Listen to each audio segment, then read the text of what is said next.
universe can you find the most amazing new computer games, tons of gossip, and all the very latest technology news. Right here on Cybernet, of course, with me, Lucy Longhurst.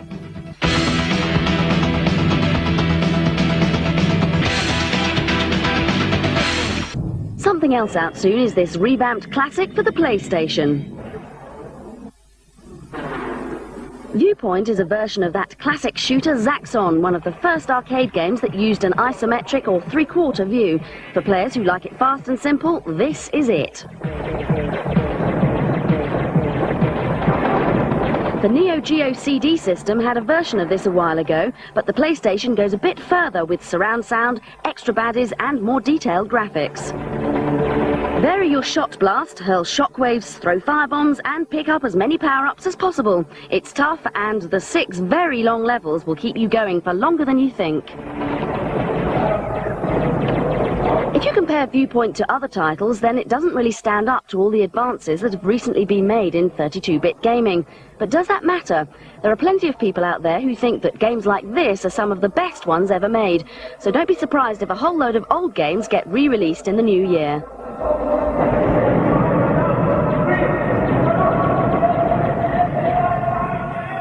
And still on the PlayStation, the latest and most realistic basketball game is almost here. Just when you thought sports sims weren't going anywhere, Sony's own software team have come up with Total NBA 96. He's hotter than Mama's Cajun cookie. Its mixture of motion capture, real-time reflections and hyper scene-setting sound effects makes you want to sit back and watch instead of trying to do something with the ball. Fantastic! Basketball is all about teamwork, so the finished game will boast an amazing 8-player mode. Whoever you're playing, getting in some cool, stylish moves always helps. Incredible!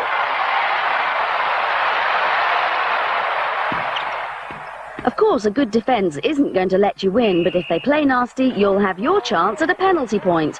Just another fine detail in what's shaping up to be a great start to the new year for Sony's Super Console. Fantastic! Film buffs and movie fans, take your seats as we check out the latest CD-ROMs on the subject of the silver screen.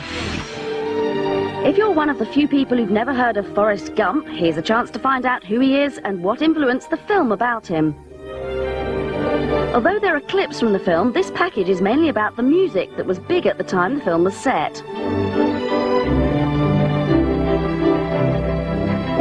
Swing your hips to a bit of Elvis Presley.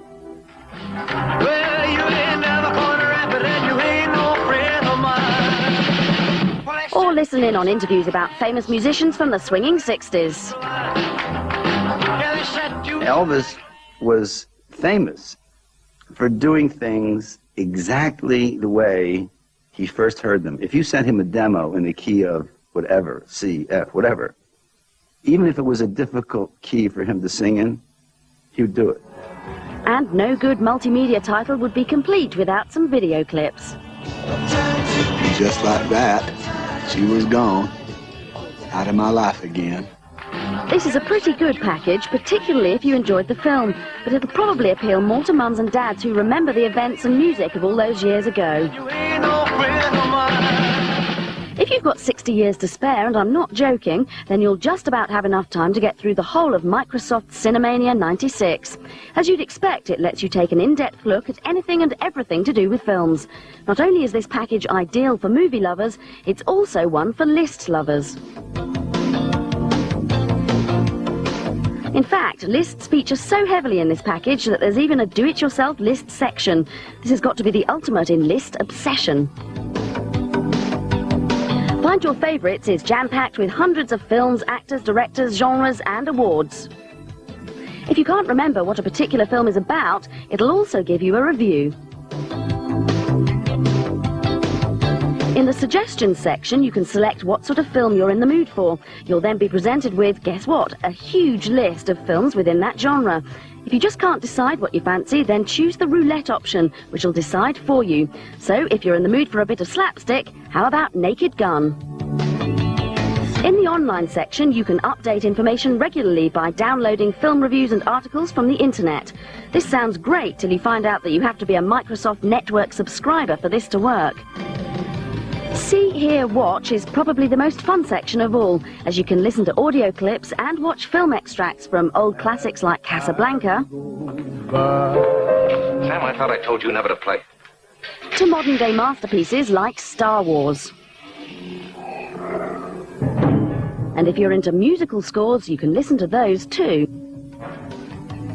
Although there are thousands of biographies, portraits, and of course lists in Cinemania 96, there's a distinct lack of video clips, only 20 to be exact, and let's face it, that's one of the best bits. But what multimedia titles have made it into the top 10 this week?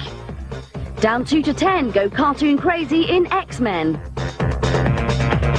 Followed by Dream Machines in The Ultimate Robot. The Lion King Print Studios up 3 to 8. While it's Murder Mystery at 7 in The First Degree. There's scary fun at 6 in Casper Brainy Box. Aladdin Animated Storybook drops 1 to 5. At 4, lovable carrot fan Peter Rabbit climbs 3 places. We just looked through it, Cinemania 96 at 3. Wagging Tails and Damp Noses in Paws up 1 to 2. But top of the heap this week, Encarta 96. Most of the letters we get each week are asking for cheats and tips, and who are we to refuse? This week we've got more for Earthworm Jim. You probably know the second Jim game's just been released, but for those of you still struggling with the original, you'll be very glad to know there's a couple of more than decent cheats to help you wriggle to the end. We do have sympathy with you because there's no password option, so if you've already done a level 50 times and still keep dying, here's a way to skip stages and even become invincible. All you've got to do is pause the game and then press left and A together. Then press B, X, A, B, X, A, and start. Then you'll be rewarded with the faces of the zany team responsible for the game, followed by a screen which gives you loads of options to make that worm turn into an invincible level-skipping Super Jim.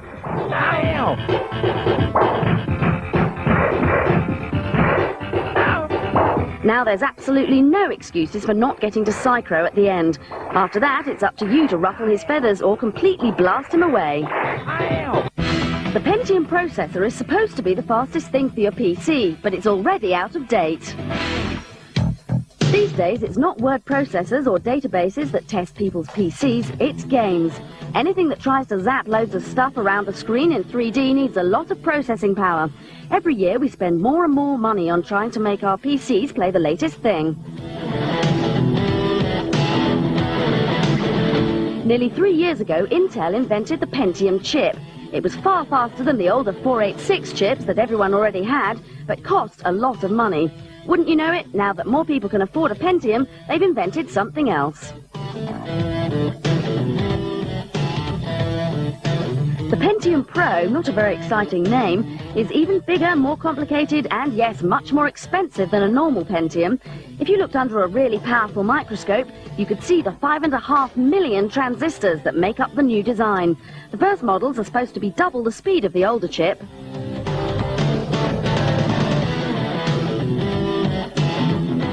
As you might have guessed, the Pro bit in the name means that all this super-duper power is designed for professionals who do things like virtual reality, computer-aided design, and fancy animation. But that's kind of what they said about the Pentium, and look what people are doing with it now.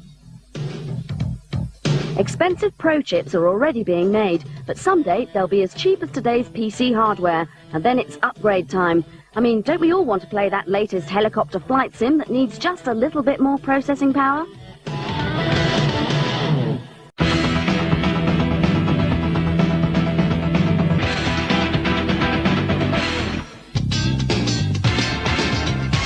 Well, it seems that Silicon Graphics have got the Midas touch, and any new technological software they create always turns out to be more impressive than the last. So here's a taster of one of their latest. It's a special demo for the Onyx system that lets you take a virtual tour of St. Peter's Basilica in Rome. This may sound dull, but when you look at it, I'm sure you'll agree it's nothing less than superb. Now, if you've ever been to the Basilica in Rome, you'll realise that it doesn't actually look like this anymore, as it was destroyed in the 12th century. So everything you see here has been created by looking back at old records. As with most VR packages, you can divert from a straight line, so if you see something interesting on the way, you can go right up to it and take a closer look. And to get a simpler view of things, you can either turn off the textures or apply the wireframe. Because it's a high graphics demo, it's really limited to looking at something like this on a reality engine type of machine. As soon as the technology moves down, and it's moving down very quickly to the desktop system, you'll be seeing this a lot more for use in schools, also for architecture, art history, things like that. That's all very well for the future, but what about the present? Well, the system currently uses 4 processors and over 50 times the amount of memory that most home PCs use. So it's highly, and I mean highly, unlikely that you'll be able to have anything like this at home for a long time yet. But who knows?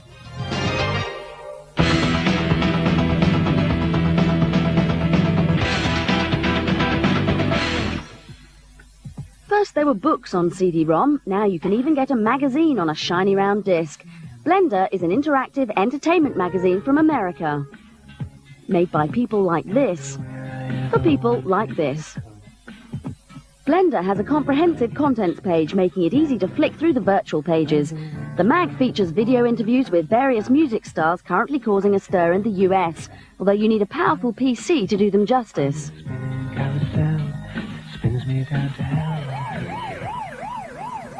Hello, I'm Damon from Blur. And I'm Alex from Blur, and we're in New York.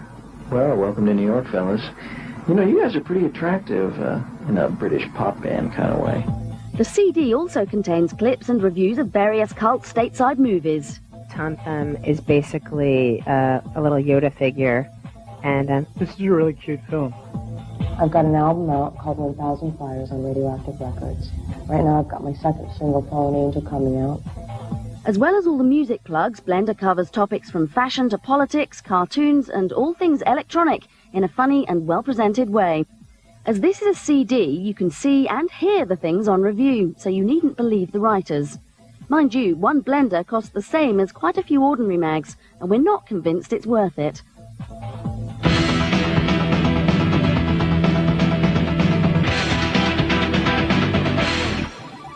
It's 2043 and man's made such a mess of the planet that everyone's living in space until Earth's being cleaned up by some helpful robots called Orbots. But the Orbot team's been brainwashed with TV messages, and you've guessed it, only Vector Man is left to fight for the human race. Well, the plot may sound unoriginal, but the game's definitely got a lot going for it. Over 8 levels, our environmentally friendly hero not only looks fantastic in his 3D outfit, but he moves incredibly smoothly. When Vector Man jumps, it almost feels like he's flying across the screen. And those boost-up boots can come in very handy, helping you to collect power-ups or to dodge the host of Orbot enemies out to get you. This legless variety is particularly nasty. As well as shooting the Orbots, blasting a television's always a good idea, as there's a number of weapons and power-ups hidden inside. You'll need these for Top Bad Guy, the boss, who's waiting to greet you at the end of each level. Again, there's nothing mind-blowingly new in the gameplay strategy, but with its mixture of really fluid movement and such close attention to looks, check out the great colours and details like the flags flying in the wind. Vector Man comes as a breath of fresh air onto the platform scene. If Vector Man's not zany enough for you, then Braindead 13 just might be. Your job is to control Lance, a computer repairman who must foil the sinister Dr. Neurosis plan of taking over the world by destroying all the computer terminals in his castle.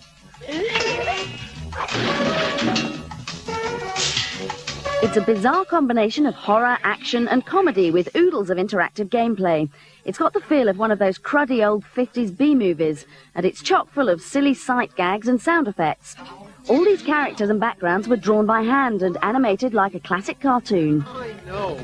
The best thing about this game, besides the stunning animation, is that it's non-linear, which basically means you decide where to go and what to do. There's no fixed path, so you could end up anywhere. Don't say we didn't warn you.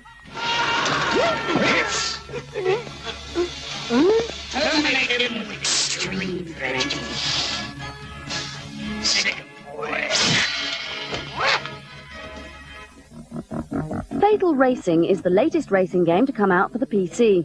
Competition in this type of game is hotting up, and at first glance, Fatal Racing just doesn't live up to the good looks of, say, Screamer, for example. With Screamer, although the car looks pretty similar to Fatal Racing's, it runs more smoothly, and as you can see, the background's a lot more detailed too. But you can't have everything, and the creators of Fatal Racing have concentrated on a broad range of gameplay. Boasting cars with a higher artificial intelligence than other games, you can choose between a computer-controlled or human teammate. There's also a 2- and 4-player option, and just in case you've got 15 mates all linked up via PC, the lot of you can be let loose on the track together. But what really sets this apart from other similar games are the stunt features. Rather than just having cars race around a standard circuit, you can also have a go at ramps, jumps, humped-back bridges, and even corkscrews. And if you can handle this one without getting a dent in the paintwork, you must be Nigel Mansell. Hold on to your holsters as the Saturn turns sharpshooter in Virtua Cop. You may remember we showed you a quick preview of an early version a few weeks ago, and now here it is. All the detail and speed of the coin-op game have been kept. It looks and plays just as well as the original. You get the chance to be a vigilante super cop who has to deal with a whole host of baddies, most of them arms dealers and terrorists. There are 3 levels of difficulty to choose from: beginner, medium or expert, and I don't recommend you get brave and start with expert, or your trigger finger won't thank you for it. Just like the arcade version, you can play with a toy gun, which makes things a lot easier. You can play with the joypad, but it's not ideal. Not only is it quite difficult, but it's pretty inaccurate, even with lots of practice.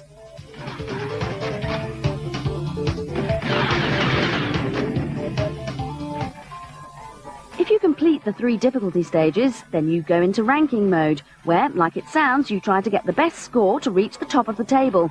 But you'll probably have to play for quite a while before you're up to that. Virtua Cop is a seriously good game. The gun's accurate and easy to use, and if Sega carry on making games like this, it should keep Saturn owners very happy.